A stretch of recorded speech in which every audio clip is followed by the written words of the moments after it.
Meus caros, sejam muito bem-vindos aqui ao canal. Hoje venho gravar aqui um episódio do FortunaCast sobre o 25 de Abril, vai estar a sair no próprio dia, e tenho um convidado que se licenciou em Engenharia Eletrotécnica pela Academia Militar, doutorou-se em História Contemporânea, foi docente na Universidade dos Açores, na Universidade Católica e na Lusíada. Depois corrija-me se estiver alguma coisa errada. Foi adjunto do gabinete do Secretário de Estado da Defesa e assessor do Ministro dos Negócios Estrangeiros, Dr. José Luís Andrade. Obrigado por me receber. É um prazer.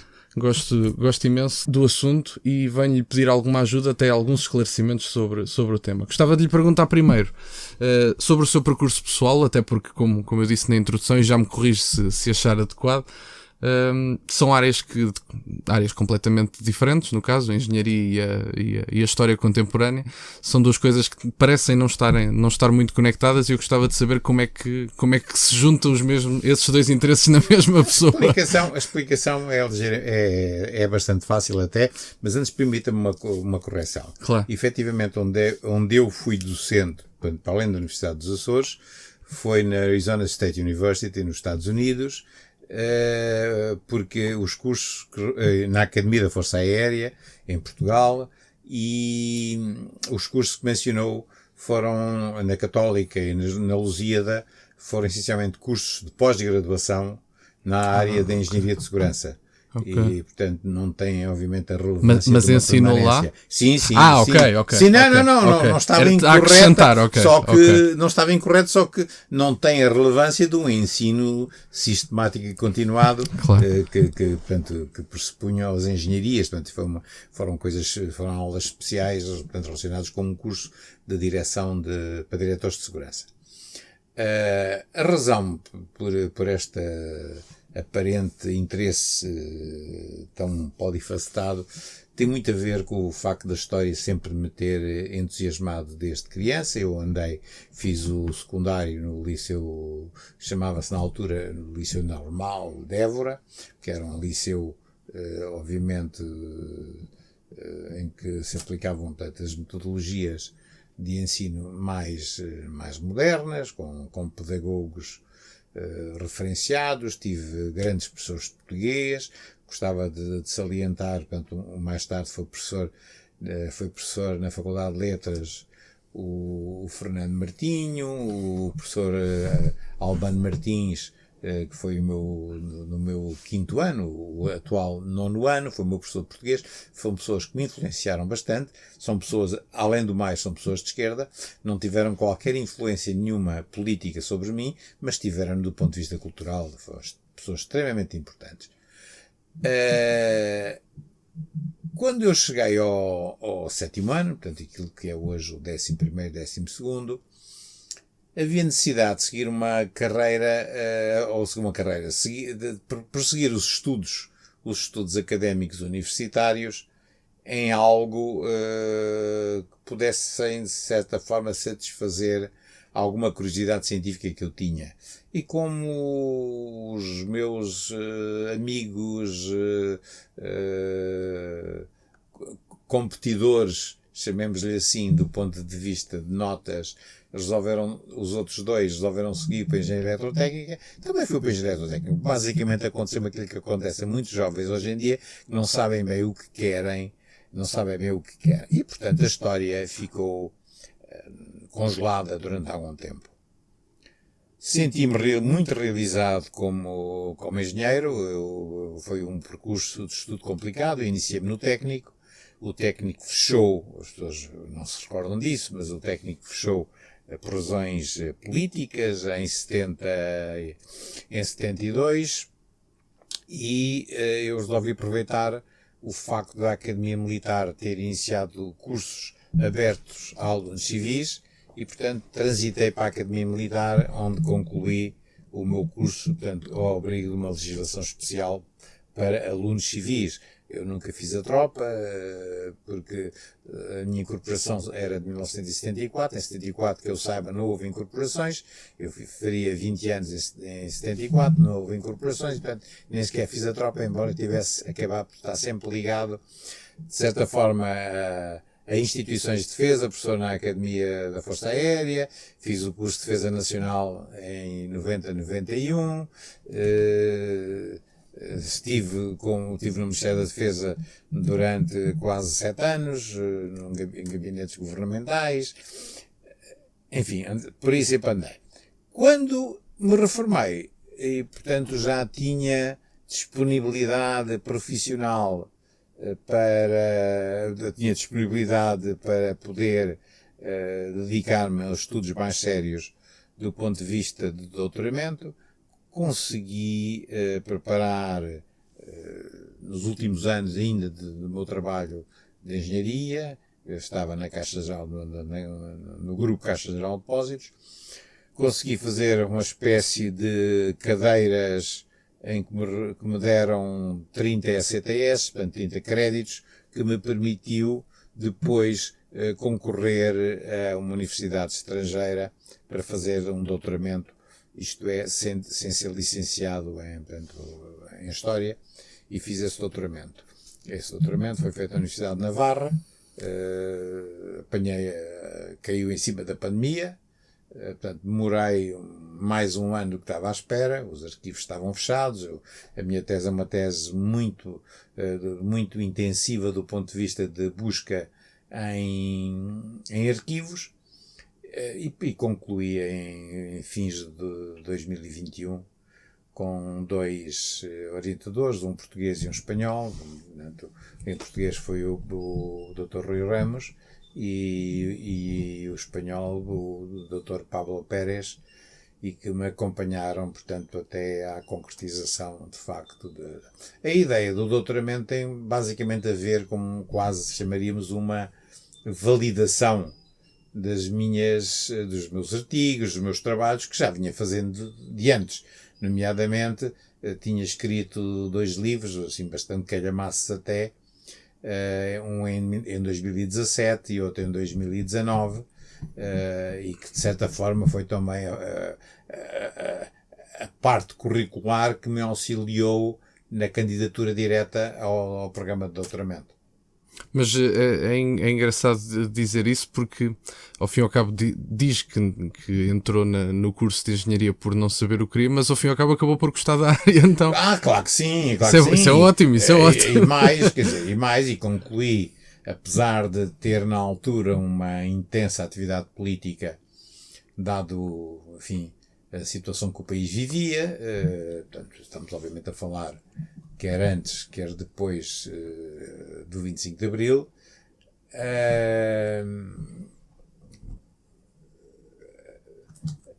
ajustava-se, se quiser,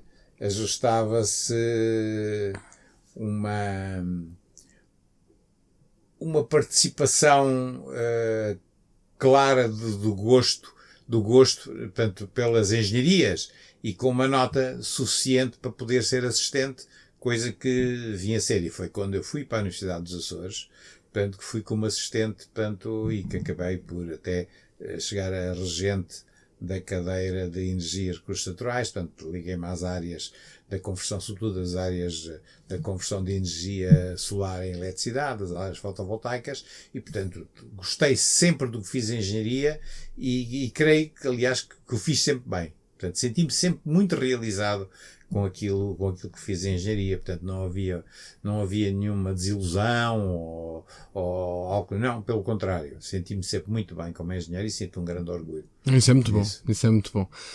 Agora gostava de lhe perguntar, também tendo em conta o episódio, muitas vezes fala-se do 25 de Abril, e acho que tanto eu como o Dr. José Luís concorda que esta data foi capturada ideologicamente e que é apresentada de uma forma que não corresponde pelo menos 100% à verdade.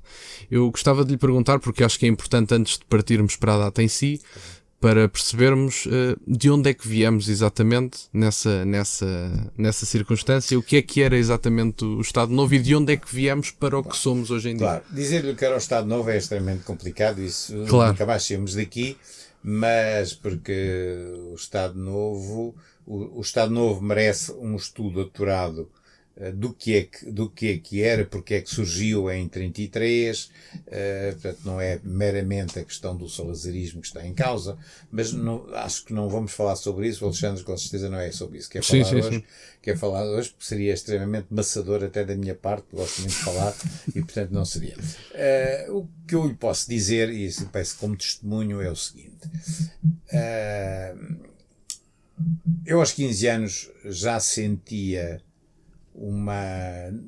quase mais do que uma vocação, quase uma necessidade de intervenção política. Ainda no liceu em Évora, o ambiente já era bastante esquerdista e a minha causa, podíamos chamar assim, de ativismo, ligava-se muito mais do que com o regime. Eu nunca fui da mocidade portuguesa, mas muito mais do que o regime, ligava-se com um projeto nacional, que era um projeto que incluía, obviamente, o ultramar português. E, para isso, eu lia muito desde os meus 12 anos, lia bastante, não só sobre aquelas viagens de exploração, sobre a própria expansão portuguesa, mas sobretudo sobre as condições de vida maiormente em África. E, portanto, comecei a ler pensadores que nem sequer eram pensadores de direita, como o Claude Lévi-Strauss, que nos tempos iniciais, nessa altura, me entusiasmou bastante. O livro Raça e História, por exemplo, ainda hoje me recordo. Lembro-me de... O que é que o entusiasmou? Entusiasmou-me porque... repare, porque para mim era quase uma questão. Eu tinha crescido como católico e era quase uma questão normal eu entender que o relacionamento pessoas de condições diferentes, o bom entendimento de pessoas de condições diferentes, condições de cultura diferente, faria todo o sentido. Porque havia uma certa universalidade, não internacionalismo, que é uma coisa diferente, mas uma certa universalidade quase humanista nessa forma de interligação. Eu, com 16 anos, estamos a andar muito para trás, mas vale a pena. Fiz um curso da Escola Nacional de Estudos Ultramarinos. A Escola Nacional de Estudos Ultramarinos era uma coisa quase meio privada, meio do Estado, e ganhei um prémio esse foi uma visita, quando tinha 16 anos, uma visita a Moçambique e a Angola, incluindo Cabinda. Angola, apenas Luanda, incluindo Cabinda. Que bem! E, portanto, fui com mais 7 jovens, e um monitor que nos acompanhava, que na altura teria 18 anos, portanto éramos muito jovens, e eu percorri Moçambique, desde a Catembe até Nacala, e o interior, Vila Peri, que se chama hoje Chimoio, mas sempre se chamou Chimoio, porque sempre se utilizaram as designações locais mais conhecidas, e portanto visitei Gorongosa, visitei as Lagoas de Zavala, que me impressionaram muito, a Beira, em Nampula vi o maior cemitério de veículos militares que alguma vez vi no mundo, vi automotoras de borracha, com rodadas de borracha em Nacala, o que levou a que muitos dos meus amigos, depois de voltar, me chamassem mentiroso e aldrabão, e enfim, mas é verdade, porque também podiam ter ido era isso que eu ia dizer, a Paris, já podiam ter visto rodadas de borracha no metro de Paris, mas obviamente éramos um meio, enfim, eu só fui a Paris 2 anos depois pela primeira vez, e portanto não tinha tido essa oportunidade. Portanto, essa viagem levou-me a interessar-me ainda muito mais por África, e um grande amor que ainda hoje tenho por África, e vai encontrar-me a discutir com os meus colegas comunistas, com os tais 16, 17 anos, porque é que o livro, porventura, mais influente no proselitismo comunista, que não foi obviamente do Capital, eu duvido que muita gente tenha lido o Capital, mas leram seguramente A Origem da Propriedade do Estado e da Família, do Engels. E esse livro, portanto, essas minhas bases, que eram manifestamente ainda insuficientes e de grande curiosidade, já me serviam para ter percebido que as bases em que o Engels se tinha fundamentado para escrever o livro eram de um antropólogo quase amador americano, o Lewis Morgan, sobre uma análise da vivência dos iroqueses, e os pressupostos estavam todos errados. Ele não tinha percebido efetivamente quais eram as características, foi as que ele quis tirar e não as que lhe foram induzidas pelo trabalho. E, portanto, para lhe dar, por exemplo, um exemplo, uma semana depois do 25 de Abril, estava em Évora, num café, com comunistas, junto daquilo que seria o futuro centro de trabalho do Partido Comunista, ali no pé do Largo de Camões, a discutir com amigos comunistas porque é que aquilo estava tudo errado do ponto de vista teórico. Obviamente isto não abona muito em favor da minha inteligência, portanto há uma dose de ingenuidade enorme, mas uma semana depois ainda estávamos nessa e portanto eu sentia muito à vontade para discutir Engels como já antes. Para lhe dar uma ideia, Alexandre, como estava o espectro político antes do 25 de Abril, no Instituto Superior Técnico, portanto como eu lhe disse, que frequentei durante 2 anos, antes de passar para a Academia Militar, uma pessoa que é hoje bastante conhecida, e que hoje foi o António Guterres. O António Guterres era considerado uma pessoa perigosa, de extrema-direita, porque defendia a social-democracia do Olof Palme. Portanto, para terem noção de quão à esquerda estava o espectro no Instituto Superior Técnico, que não tem nada a ver com a imagem que os mais jovens hoje têm do que eram esses tempos. Não, havia uma ruptura. Por exemplo, quando os alunos furavam greves antes de 25 de Abril, havia assistentes e até professores que não tinham peso nenhum em vir fazer chantagem junto dos alunos que queriam fazer os exames e a desaconselhá-los de fazer os exames e a retirarem-se sob pena de lhes darem uma negativa, que era algo que as pessoas não queriam ter pelas consequências que até que daí adviriam.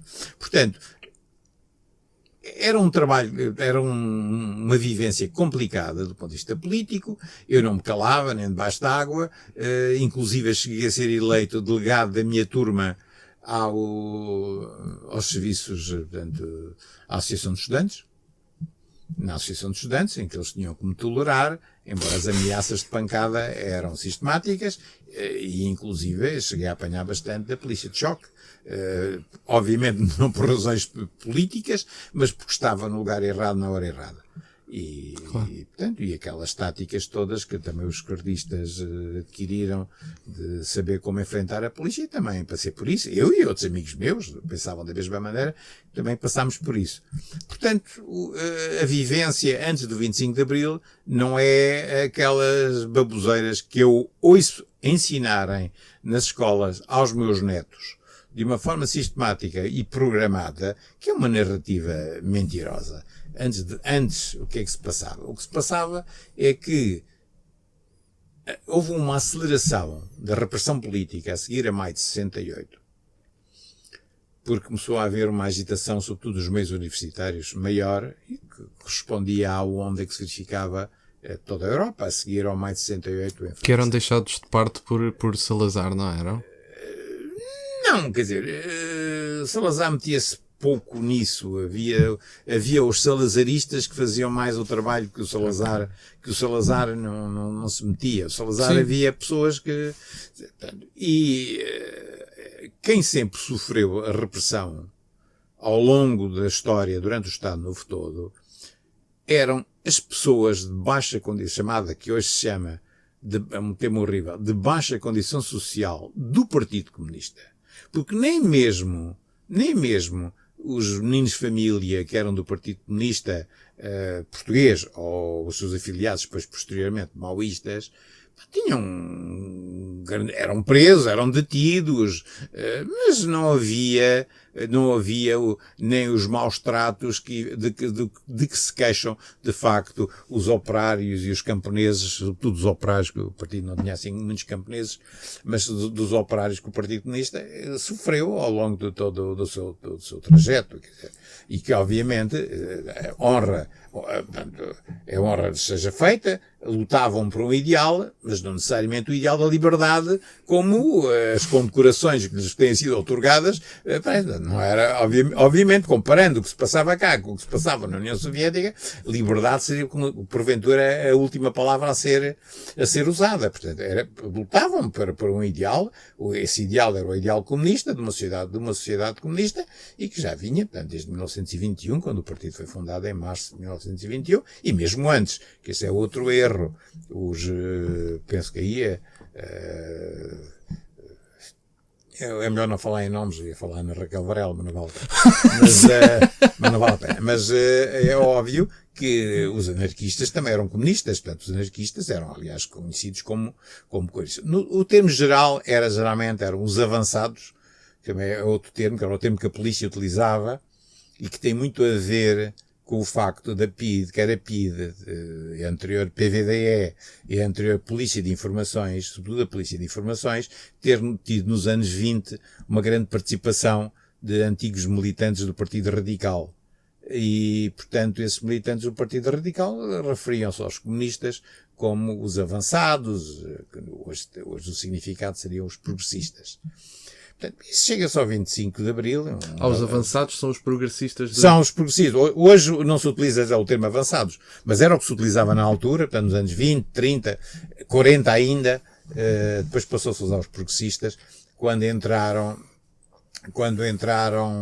eu já me estou a espalhar um bocado mais do que aquilo quando a oposição começou a ser formada por pessoas do reviralho e pessoas dos ditos avançados, que eram basicamente os anarquistas e os comunistas, começou-se a utilizar mais o termo progressista porque permitia juntar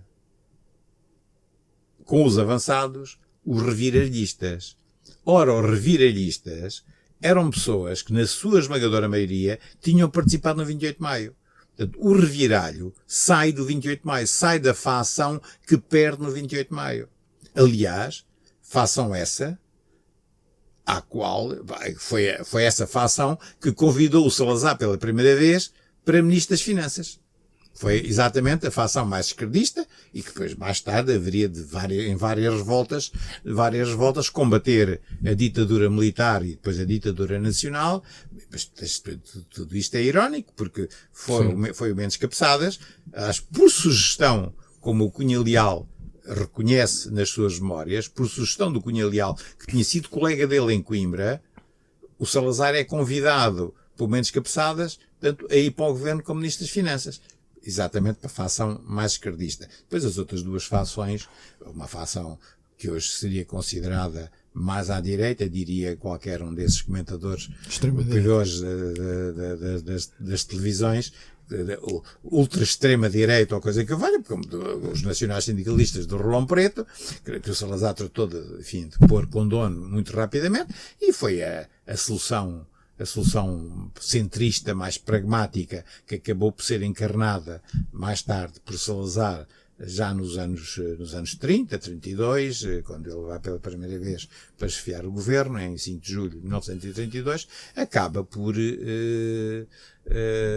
levar de vencida e dar origem depois, quando uma vez estabilizada a situação dos militares no regime e um certo afastamento dos militares, e que o Salazar, portanto, inicia juntamente com, sobretudo, os professores que o rodeavam, inicia o Estado Novo e o princípio do Estado Novo. Gostava agora de lhe perguntar, e porque acho que, aliás, na sua resposta, acho que ficou claro que concorda com a ideia de que a data foi capturada ideologicamente. Eu gostava de introduzir com essa ideia o que é que nos é contado sobre o 25 de Abril que é flagrantemente errado e que simplesmente ou não se passou ou não se passou da forma que nos é contado. Chamar-lhe, por exemplo, chamar-lhe revolução é discutível, isto daria uma longa conversa, é discutível se as implicações trouxeram ou não trouxeram, do 25 de Abril trouxeram ou não trouxeram, uma revolução de costumes e de atitudes, nomeadamente em relação às questões do trabalho por parte dos portugueses. Mas em si mesmo, concretamente, o 25 de Abril é um pronunciamento. Os velhos pronunciamentos do século XIX e da Primeira República. ou seja, é um golpe militar que não tem nada a ver com o Partido Comunista e que aproveita, no fim de contas, a implosão iminente do próprio regime. Portanto, o regime acaba por esborondoar-se completamente com um golpinho militar. Há um livro muito interessante que saiu agora uma reedição chamada Alvorada Desfeita e que descreve uma história alternativa do 25 de Abril. Mas apanha grande parte dos tiques. O livro apanha muito bem esses tiques. Obviamente é uma total ficção e é uma história alternativa, como hoje se faz, é o What If, são aquelas histórias hoje conhecidas como What If, mas é um golpe, não é palaciano, há armas na mão, há gente na rua, há mortos, há perseguições. Portanto, no dia 25 de Abril, para mim, se quer saber a minha opinião, eu, aluno da Academia Militar, estava num estabelecimento militar, onde aliás já tinha apanhado o 16 de Março, tenho uma espécie de mixed feeling, ou seja, uma inevitabilidade. Portanto, eu confrontava-me com uma inevitabilidade que se sentia por todo o lado, mesmo depois de ter sido derrotado o 16 de Março, a tentativa de 16 de Março, mas sentia-se essa inevitabilidade. E, por outro lado, a questão do meu projeto de nação que eu acalentava e no qual participava, e que, portanto, volto a falar no ultramar, ou seja, ou se quiser, os territórios sob administração portuguesa, e sentia o que se iria passar, e obviamente como cético, permita-me, aliás, que lhe diga que sou sportinguista e, portanto, como sportinguista até isso acaba por, não sei se é por ser sportinguista ou sou sportinguista porque sou de facto esse ceticismo natural só de pensar que as coisas vão correr pelo pior. A verdade é que eu andei na rua, estive no Rossio, vi pessoas pegarem pistolas, civis, pegarem pistolas e apontar ao chefe da estação de metro do Rossio. Ainda havia chefe de estação de metro do Rossio, não havia as cancelas que há hoje, como é óbvio, para as pessoas passarem sem controle. Recordo-me de ver a GNR cozida com o café, do lado do café gelo, cozida com a parede, porque andavam em patrulha, mas não se percebe a fazer bem o quê, e com as mausas guardados no estojo, e por ali andavam. Portanto, assisti a tudo isso, assisti à fragata, que depois mais tarde vinha saber que era do pai do Louçã, mandada por pai do Louçã, que andava no Tejo, também não se percebe a fazer bem o quê, não sabia de que lado é que estava. Vi tanques, penso que de cavalaria 7, assisti e vi isso tudo, quer dizer, e não sentia nada especial. Nesse dia não fui à academia, na altura estava na Amadora, até ao segundo ano estava-se na Amadora, só se passava para a Gomes Freire no terceiro ano. E, portanto, dos colegas militares, os cadetes, tinha informações desencontradas, ninguém sabia bem, havia um certo receio, e depois houve um evoluir. Apercebi-me que a coisa não devia ter sido tão fraca, e depois gostava de falar um bocadinho sobre a minha impressão de como é que aconteceu. Porque acho que é importante e falo-se muito pouco nisso. Percebi, no 1º de Maio, que o Partido Comunista tomou conta do processo revolucionário em curso, que é uma expressão que se usava jocosamente na altura, mas que ficou, que eu próprio na minha tese utilizei, porque é muito bem empregue. Já agora, se muito bem empregue. Sim, olha. Já agora as capas. As capas, olha, este é o terceiro volume. Agora eu mostro este aqui é o terceiro volume, se fazemos um parênteses também. Entretanto, exato, já que estamos a falar dela, faz sentido. Este é o terceiro, exatamente. Este é o terceiro volume, que é a participação de Portugal na Guerra Civil de Espanha. Este é o segundo volume, que é o impacto da Guerra Civil em Portugal. E este é as bases históricas do conflito. Já ficam a saber. Vão ter os links dos 3 na descrição e o link do Dr. José Luís na Amazon. Na Amazon, exatamente. E, portanto, apercebi-me de facto de que o Partido Comunista tinha tomado conta do processo revolucionário em curso, e a partir daí começou, para mim, uma nova fase de ativismo. Em relação ao 25 de Abril, propriamente dito... O que é que seria, na altura, ideologicamente? O que é que lhe parece que... Eu era democrata, convictamente um democrata, preocupado com uma única questão. Já que se ia para a descolonização, que se fosse para uma descolonização democrática. Isto era, se o povo é que mais ordena, que se fizesse um plebiscito. Que se fizesse um plebiscito, pelo menos lá, pelo menos em África, pelo menos em Timor. Macau era eventualmente o único território que era mesmo uma colónia, que era mesmo, foi o último, mas era de facto aquele que, com características daquilo que se chama uma colónia mais evidente, mas que se fizesse, obviamente, um plebiscito, um referendo, sobre o que é que as populações queriam, com total liberdade de quem defendesse o que quisesse defender, o pudesse fazer. E o que é que acha que teria surgido? Olha, eu acho que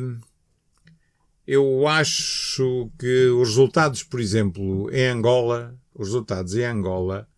ou mesmo em Moçambique, se fossem feitos logo nos primeiros meses a seguir ao 25 de Abril, teriam sido na Guiné,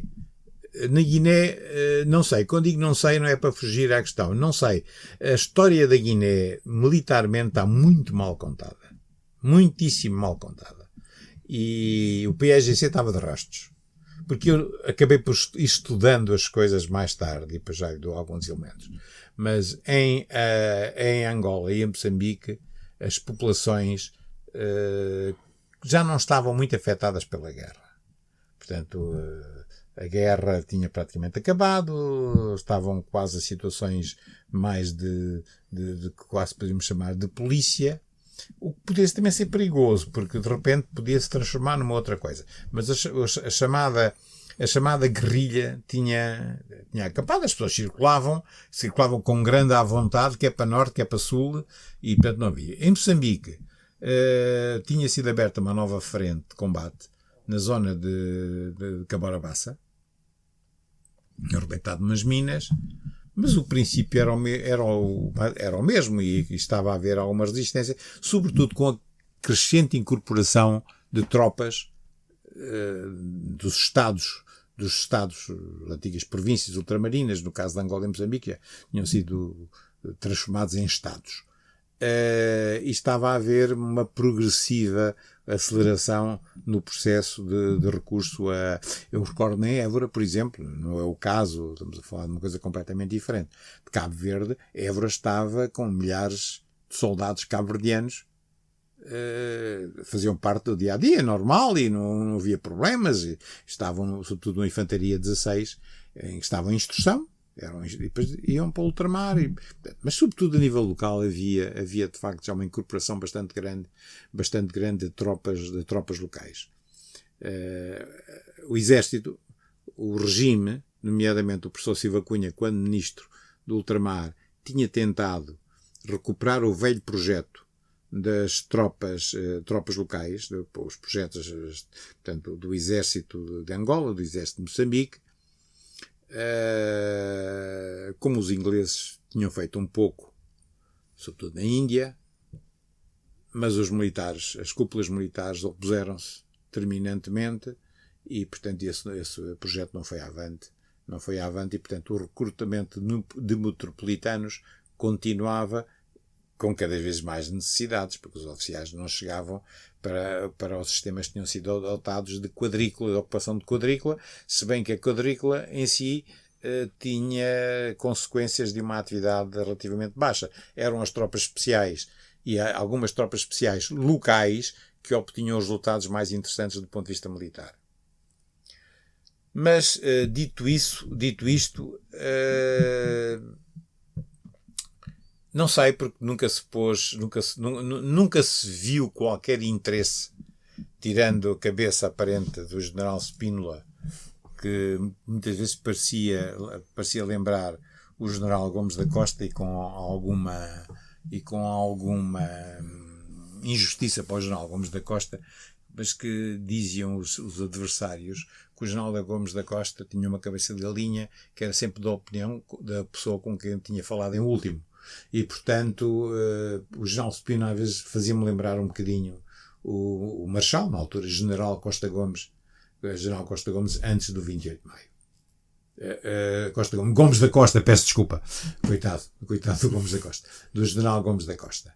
E que, como sabe, foi o homem que acabou por liderar o 28 de maio, portanto, a Revolução de 28 de maio. Portanto, não sei. Sei apenas é que se tentou aqui um processo de um regime ditatorial, totalitário mesmo, em que as pessoas eram condicionadas nas suas atitudes políticas, obviamente a serem todas pró-socialismo. O socialismo foi visto como sendo a coisa mais natural e o futuro, mas sob o controle do Partido Comunista e do movimento das Forças Armadas. Portanto, na maior parte era um bando de energúmenos ou de pessoas sem qualquer capacidade intelectual para liderar uma coisa de tanta responsabilidade como era uma revolução. Pense-se o que se pensar dessa revolução. Claro. E, portanto, o que eu hoje me admiro é que não tenha morrido mais gente, porque as condições eram de facto deploráveis e geraram-se situações muito perigosas, muito perigosas. O Partido Comunista não tinha muita gente, e mais, aliás, como se viu nas primeiras eleições livres que se fizeram, verificou-se que o Partido Comunista, apesar de todo o esforço que fez por controlar, e ainda controla, pelo menos os comunistas ainda controlam hoje o aparelho mediático do sistema, chamemos-lhe assim, não conseguiu nas primeiras eleições que houve. Portanto, quanto é que tiveram? Eu não sei, mas qualquer coisa como 12, 13%, qualquer coisa por aí. Portanto, quando nós fazemos a retrospectiva e olhamos para o 25 de Abril, há duas coisas que são importantes notar. Primeiro, a atitude da União Soviética. A União Soviética, através de um homem que era do Politburo, eu soube isto mais tarde, e portanto tenho testemunhas daquilo que vou dizer. Mais tarde, que era o Boris Ponomarev, as pessoas dizem Ponomarev porque à inglesa o E com o trema-que-se lê-o acabou por se transformar em E, os ingleses não põem acentos. E o senhor mudou de nome, exato.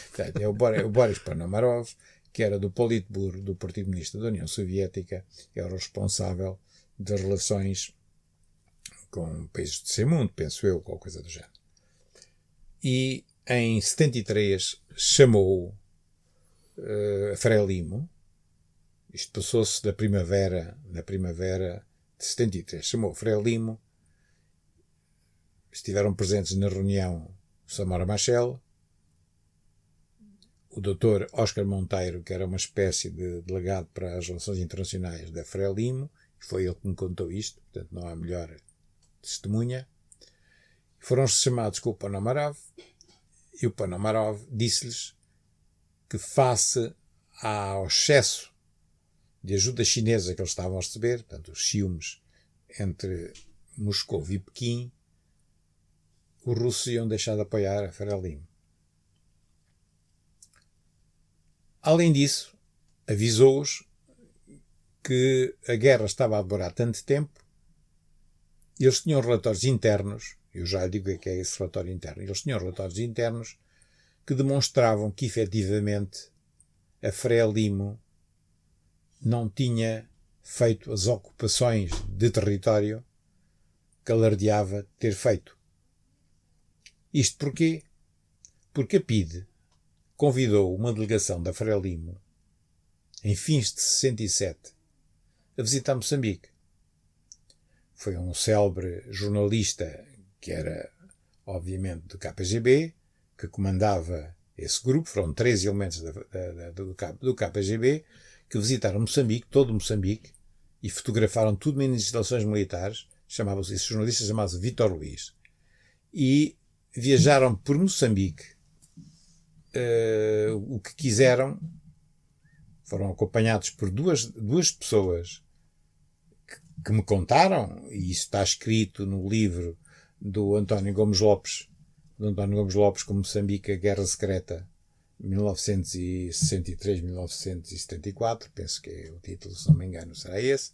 Isso está lá contado. E uma vez questionei o Dr. Oscar Monteiro, e o Dr. Oscar Monteiro confirma que tinha sido verdade e que eles tinham sido recebidos e que o teor da conversa tinha sido mais ou menos desta natureza. E obviamente o Ponomarov, com base no relatório que o KGB lhe tinha feito, percebeu que a Frelimo não estava a ganhar a guerra como dizia, e portanto isso e os ciúmes ou a influência chinesa na Frelimo afastou-os. E eu fiz este comentário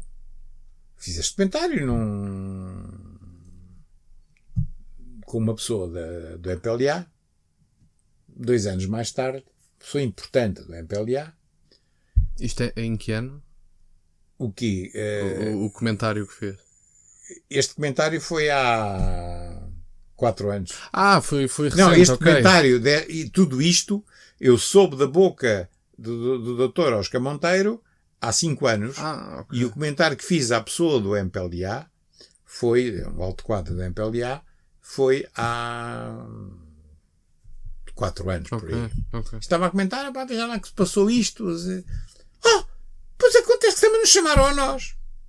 Ou seja, também chamaram a MPLA e disseram-lhes que iam ter uma atitude diferente em relação ao MPLA e que iam deixar de apoiar o MPLA como estavam a apoiar na altura, sobretudo porque queriam restabelecer um ponto de entendimento com o governo português em relação ao papel do Partido Comunista Português.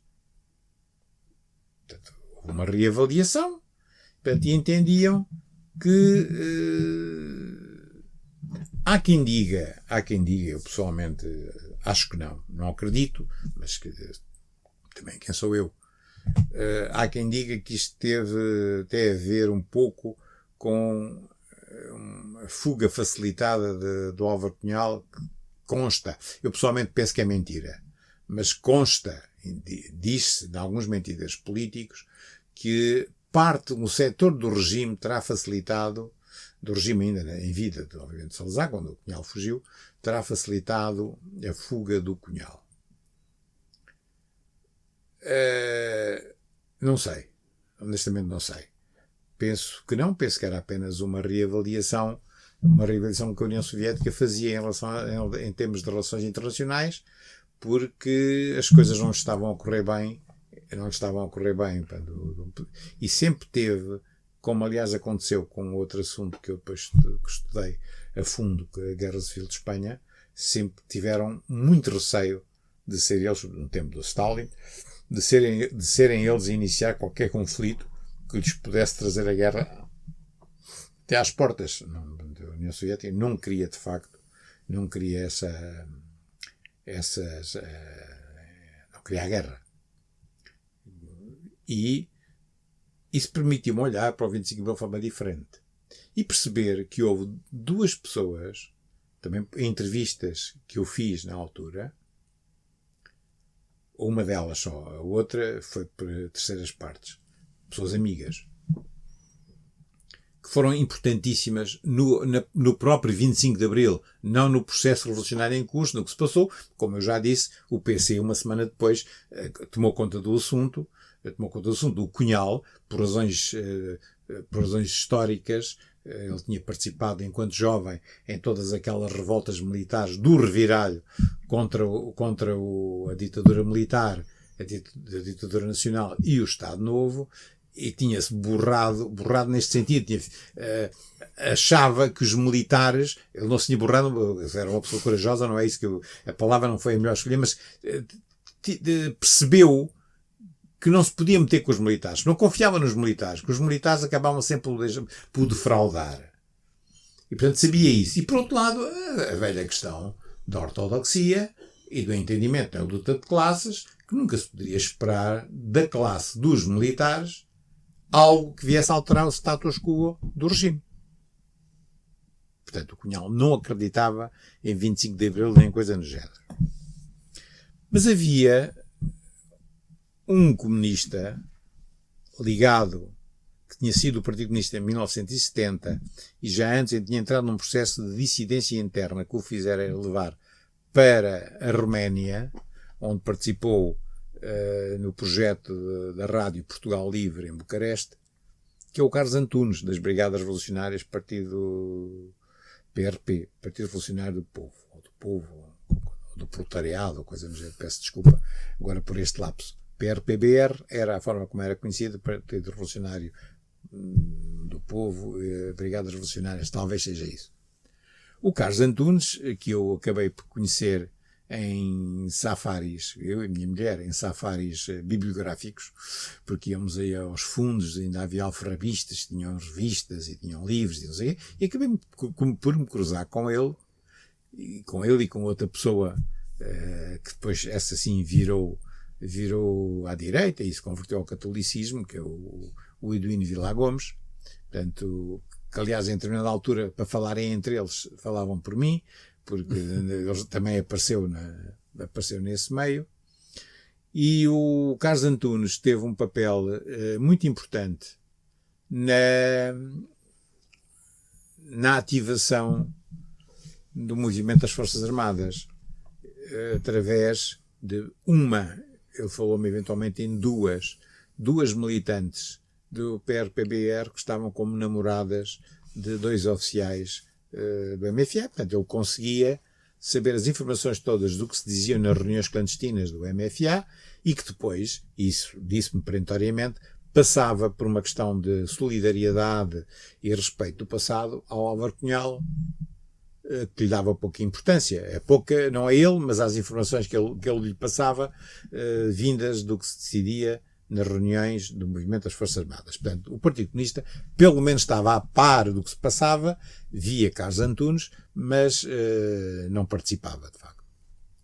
Outra pessoa importante é o Antunes Melo.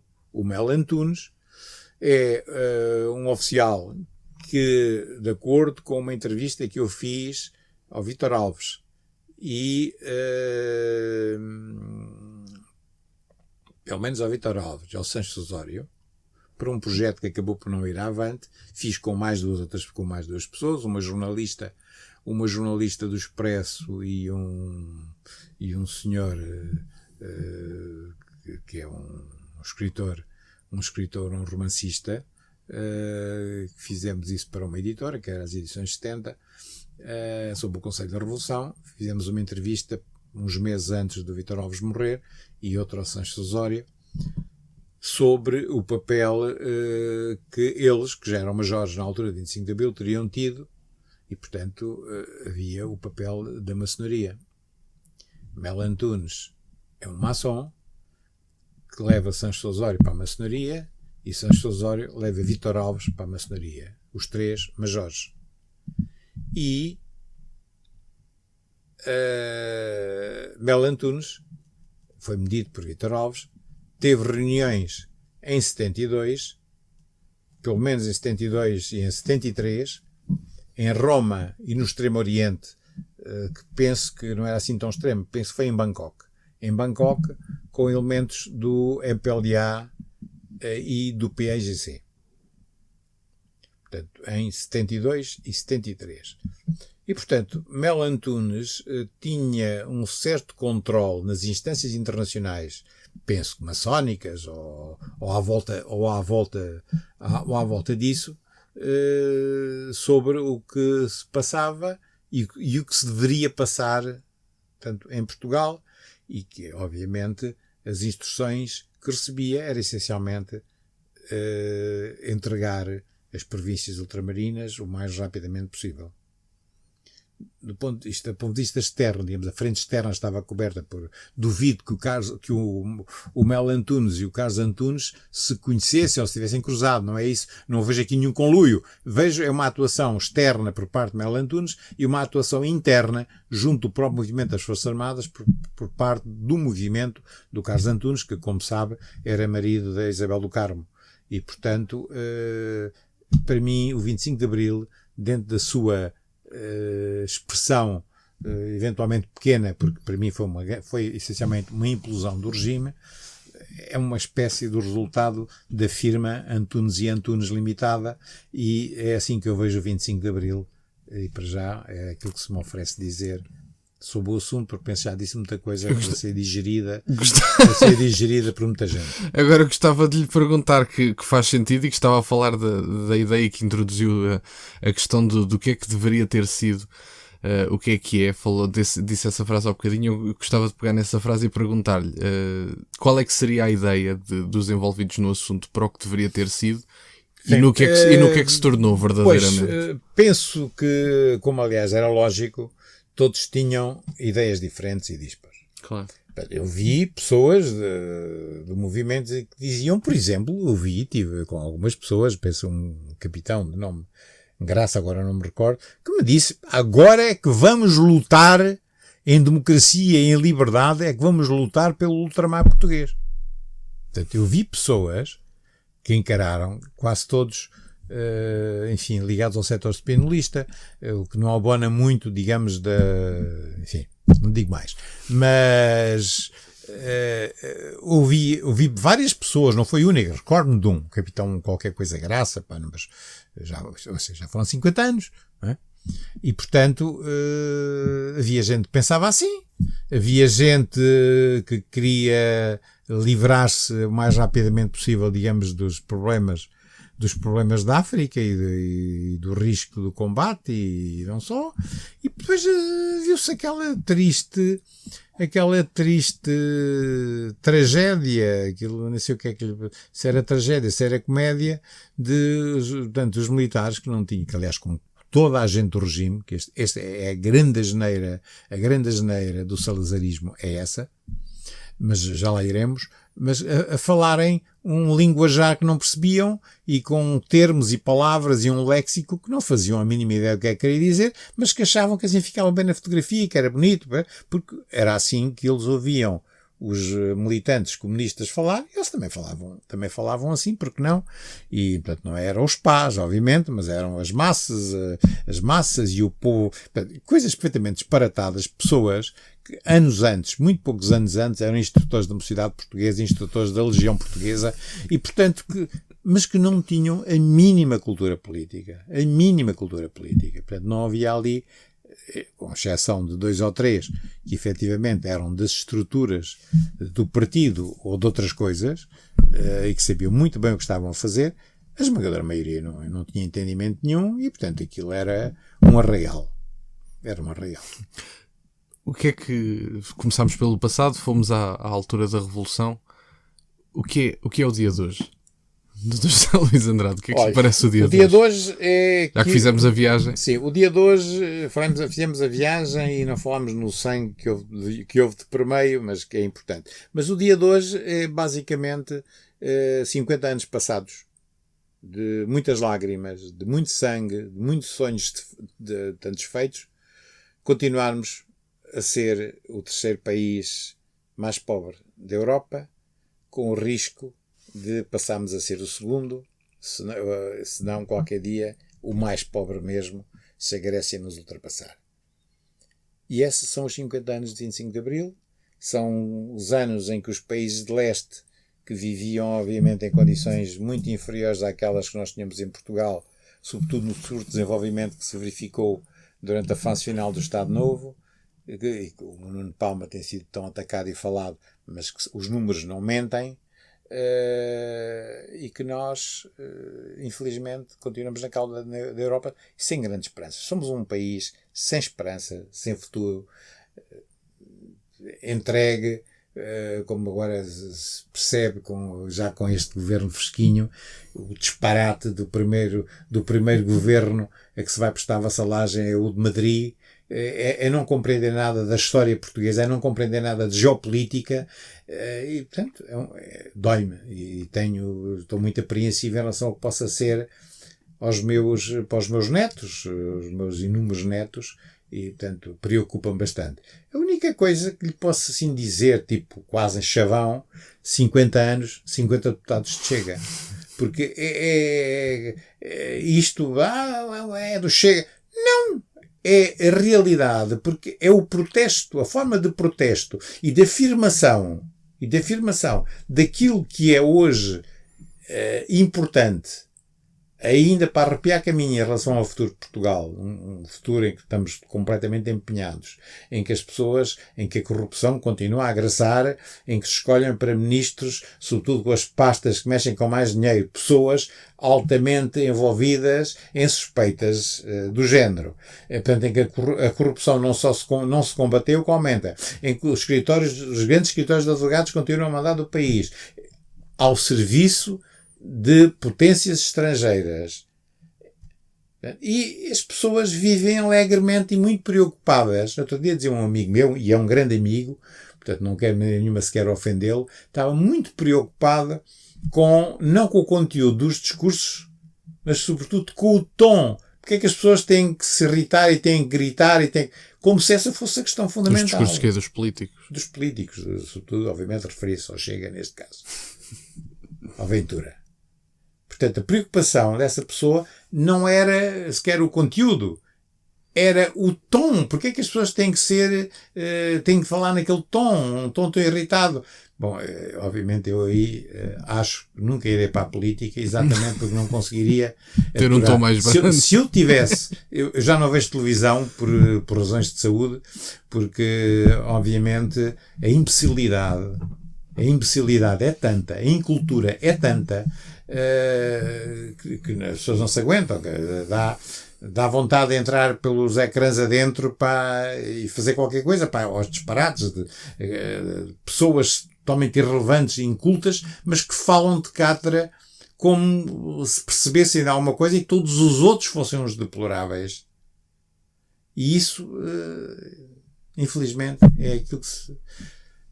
Por exemplo, um amigo meu, que já entrevistou, e para mim deu uma entrevista brilhante, o professor Jaime Garapinto, é muito mais otimista do que eu. Porventura até é capaz de ser capaz de ser mais radical em termos de ideias do que eu, mas é uma pessoa muito mais otimista e com muito mais esperança. Eu sinceramente acho que 50 anos de Abril, estamos na cauda da Europa e os portugueses continuam a andar de mão estendida para essa Europa fora. Esta é a realidade. E para terminar sobre o assunto... Quando hoje se fala comemorar Abril, mas comemorar o quê? Percebe? Comemorar o quê? Eu, sobre o 25 de Abril, para terminar esse tema, gostava de lhe perguntar. Nós assistimos ao cumprimento de Abril e não gostámos do resultado? Ou nunca se assistiu ao cumprimento de Abril? Nunca se assistiu. É uma pergunta algo provocatória também. Nunca se assistiu às promessas de Abril.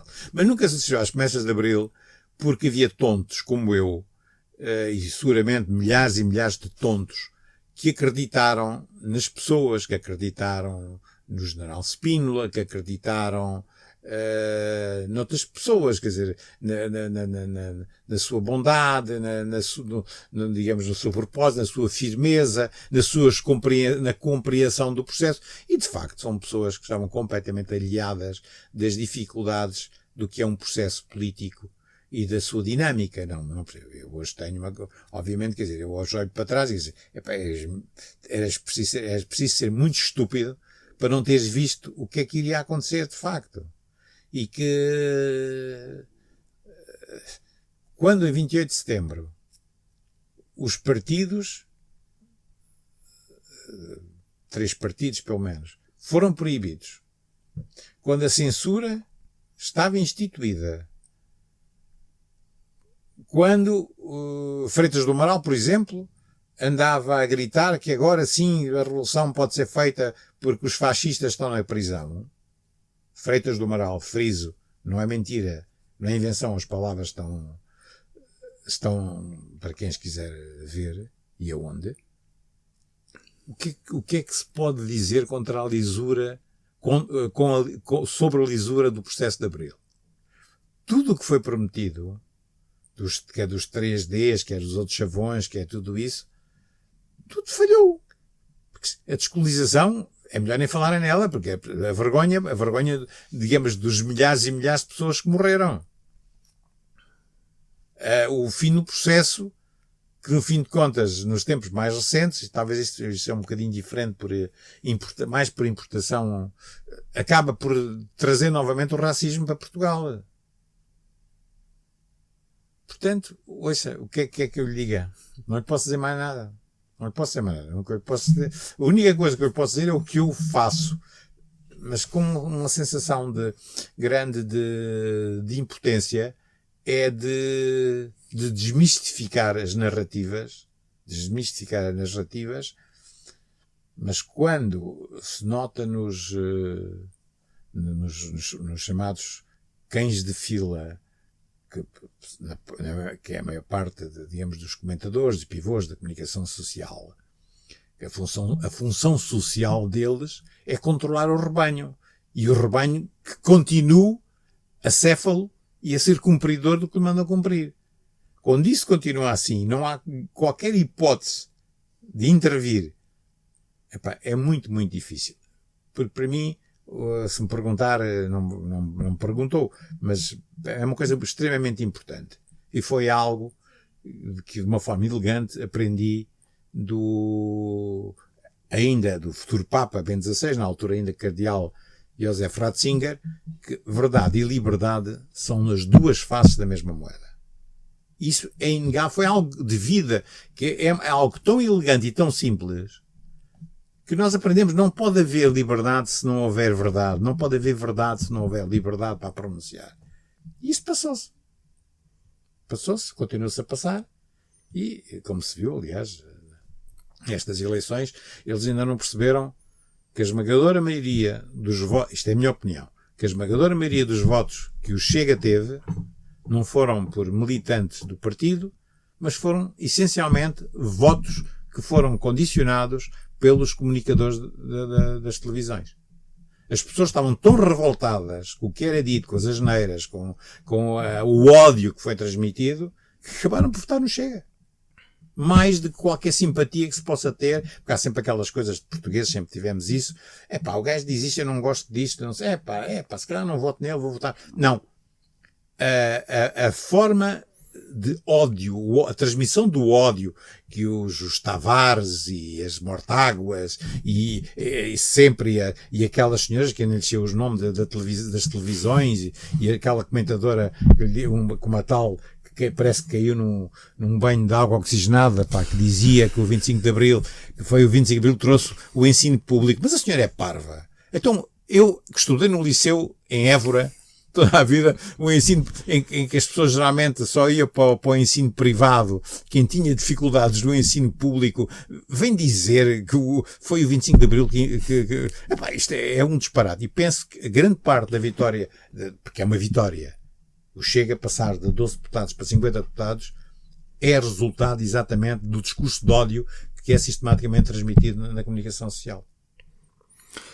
Falámos do presente e já falámos também do seu pessimismo. Falámos agora dos 50 deputados do Chega. Gostava de lhe perguntar, e o que é que lhe parece daqui para a frente? Olha, eu sei que futurologias são coisas que sim, não são... Não me parece nada, eu vou dizer assim, não lhe parece nada, porque eu não sei o que é que são os 50 deputados do Chega. Se os 50 deputados do Chega não perceberem que a urgência está no pão que os portugueses têm que ter ao fim do mês, aliás, têm que ter todos os dias, mas que no fim do mês têm que ter para viver, tem que ser sempre articulado com a narrativa que explica o que é esse pão. E se não houver uma postura por parte dos 50 deputados do Chega em relação àquilo que se chama uma tentativa de reversão do soft power na sociedade, isto é, na cultura, se não houver uma tentativa muito séria e muito forte, passado uns anos, estão iguais aos outros. Estão iguais aos outros. Estão exatamente iguais aos outros. Porque acabam por ser...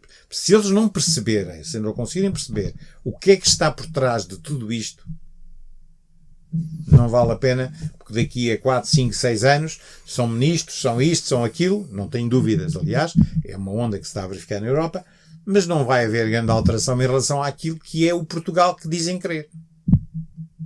Um Portugal que tenha futuro, um Portugal em que os jovens não tenham que se ir embora para poder sobreviver, um Portugal em que os jovens tenham acesso a uma habitação condigna, num Portugal em que haja a meritocracia para esteja efetivamente a funcionar. Não vale a pena que se eles não investirem nessa capacidade de influenciar a sociedade civil, que a sociedade civil é fundamental para o desenvolvimento do país e, sobretudo, naquilo que é uma preocupação que já tinham alguns pensadores católicos no início do século passado, na viragem do século XIX para o século XX, sobre a importância efetiva das classes médias como motoras do enriquecimento das sociedades. Isso é fundamental perceberem isso. E, sobretudo, deixarem também, muitas vezes, de repetir, de irem tipo Maria vai com as outras e repetirem coisas, portanto, totalmente tontas. Eu, por exemplo, que cresci no Alentejo, vivi no Alentejo, sou beirão, mas vivi no Alentejo. Eu recordo perfeitamente de ver uma greve de trabalhadores rurais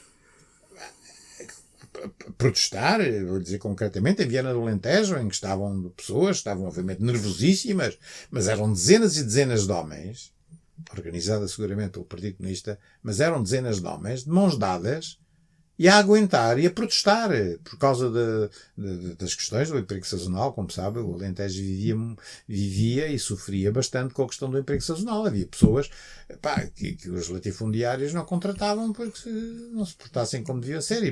E o regime, não sei se reprimiu ou não. O que eu sei é que vi e tornei a ver as pessoas na rua no dia seguinte. Portanto, as coisas não é aquilo como não podias, ou aqueles disparates. Sobre a questão do ensino, eu por duas vezes, vi pais de colegas meus, porque vivia-se, é uma realidade que aqui em Lisboa e os suburbanos, quer os urbanos, quer os suburbanos, não compreendem nem percebem, mas havia, obviamente, imensos miúdos que vinham para a escola primária, neste caso, que vinham do campo e tinham que palmilhar alguns quilómetros para chegar à escola todos os dias. A escola dava-lhes sapatos. Alguns tiravam os sapatos, punham os sapatos ao pescoço e vinham descalços. Mas eu vi uma coisa que sempre me impressionou, que nunca mais vou esquecer, por duas vezes. Uma na terceira classe e outra na quarta classe, pais de amigos meus, até me lembro do apelido de um, pais de amigos meus, virem presos por uma patrulha da GNR, por não deixarem os filhos ir à escola. Eu lembro de ver isto. E, portanto, não sou o Chico Esperto nem o Felizardo que mais ninguém viu, que viu uma coisa que não é. Não! Eu vi por duas vezes na minha vida duas patrulhas da GNR trazerem dois sujeitos, os pais dos miúdos, porque não queriam deixar os miúdos vir à escola. E ainda me recordo, passado quase 50 anos, consigo lembrar, quase 60 anos, do nome de um deles. Não interessa. Mas, perfeitamente. Portanto, isto são realidades que têm que ser encaradas. Não é como é que é de explicar?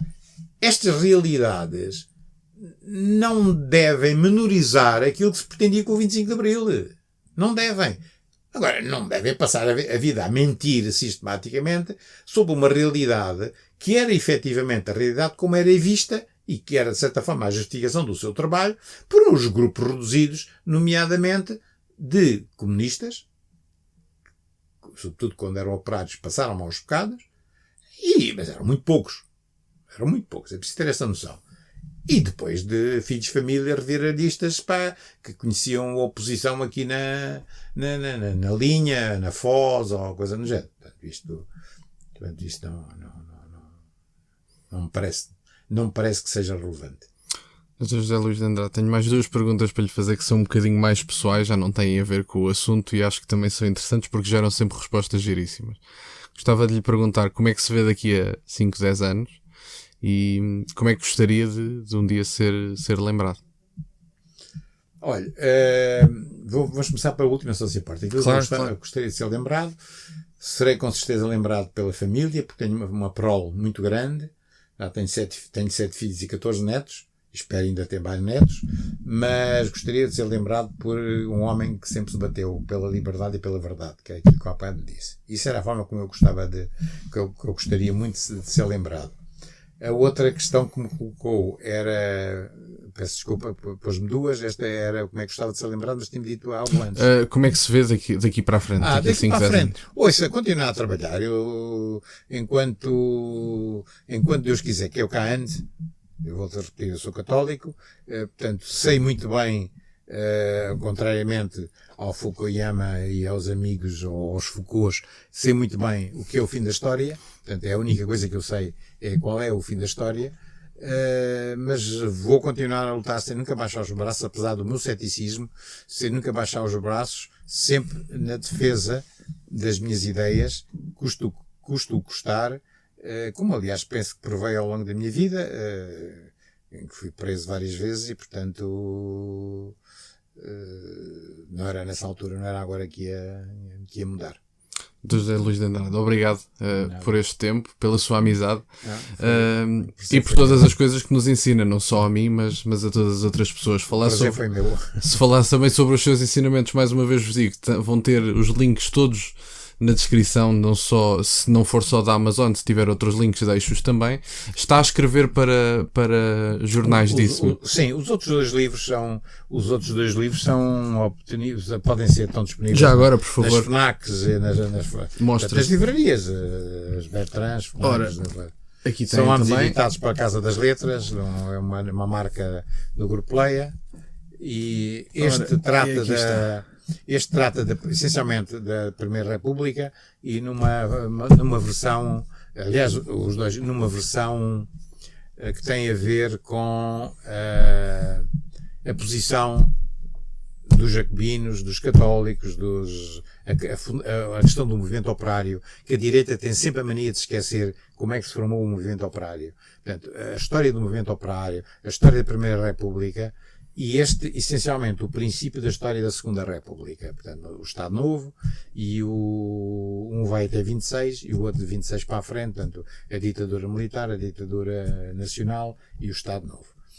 Sempre numa história comparada com a Espanha, porque falta aqui o terceiro volume, que há de ser, que ainda se há de escrever, que será eventualmente este ano, que será, isto é uma trilogia, e que será seguramente o terceiro volume, que é uma súmula da tese em português. Okay. Ficam com as recomendações todas, na descrição tem todos os links. Para que jornal é que está a escrever neste momento? Disse-me que estava. Não está? Tinha a impressão que tinha. Não. A única coisa que eu estou no projeto é a Crítica 21. A crítica deixo também claro na descrição, obviamente, 21, claro. Da qual sou um dos fundadores. Tinha a impressão que escrevia artigos para algum lado. Escrevo de vez em quando. São pontuais. Sim, são pontuais. Okay. Escrevi bastantes artigos de ensaios históricos no Observador. Ainda ontem naquele encontro foi abordado por um que já nem me lembrava que tinha escrito sobre a Passionária e, portanto, escrevia sobretudo bastante, uma altura que escrevia bastante ensaios históricos, sobretudo no Observador. Não de opinião, mas ensaios históricos. Pronto, é para as pessoas acompanharem. Obrigado por terem estado desse lado. Obrigado novamente por me ter dado este bocadinho. E tem mais um episódio do Fortuna Cast, este sobre o 25 de Abril, sobre o que o antecedeu, sobre o 25 de Abril e sobre perspectivas para o futuro, que, segundo os autores José Luís de Andrade, têm algumas noções que precisam de ser resolvidas antes de termos um futuro mais risonho. Obrigado por estarem desse lado e até à próxima.